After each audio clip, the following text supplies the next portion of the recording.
हट्नु पनि भनेन। तर तपाईँ यदि सक्नुहुन्न भने, तपाईँले अहिले जुन तरिकाले म सक्दिनँ भनेर भन्नुभयो नि, यो सक्नुहुन्न भने तपाईँले सिधा 3 करोड जनतालाई प्रेस मिट पनि बोलाउनु पर्दैन, तपाईँकै भिडियोबाट, तपाईँकै फेसबुकबाट यति भनिदिनु पर्यो कि घाइतेहरू, मैले घाइतेहरूलाई जसरी पनि तपाईँले लडिरहेको थियो,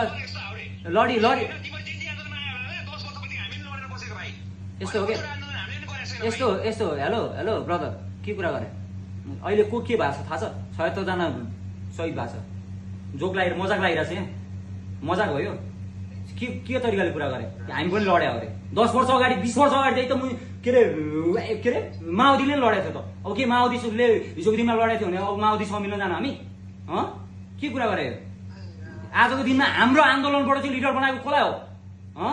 कुरा गर्छ यार, म यो यसरी लडेको थिएँ उसरी लडेको थिएँ। हिजोको दिनमा तपाईँ पर्सनली, तपाईँ इन्डिभिजुअली तपाईँ हामी नेपालको के अरे संयोजक थियो होला, यो थियो होला त्यो थियो होला, तर आजको दिनमा त जेनजीको लिडर भनेर त तपाईँलाई चिन्छ नि यार। जेनजीको लिडर तपाईँ एकजना इन्डिभिजुअली मान्छे जस्तो लाग्छ अहिले तपाईँलाई? तपाईँ इन्डिभिजुअली एकजना मान्छे जस्तो लाग्छ भनेको तपाईँलाई? कुरा गर्छ यार, पारो तताउनु भएन नि यार। हामी हस्पिटलमा बसिरहेको छ हामी, के अरे पारो तातिन्छ त पोख्नु पर्यो, पारो तातिन्छ त गएर पुग्नु पर्यो प्रधानमन्त्रीलाई। यसरी चाहिँ दबाब दिइरहेछ जेनजीहरूले। घाइते भएर 53 दिन भइसक्यो, न खुट्टा यता लान मिल्छ न खुट्टा उता लान मिल्छ।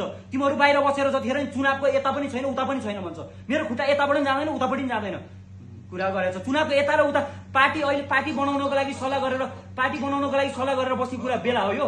पार्टी बनाउनलाई सल्लाह गरेर बस्नु पनि बेला हो? यतिखेर शहीद परिवार एकजना पनि तपाईँको नराम्रो भन्दैन भन्छ, तर शहीद त्यो शहीदको भित्री आत्मा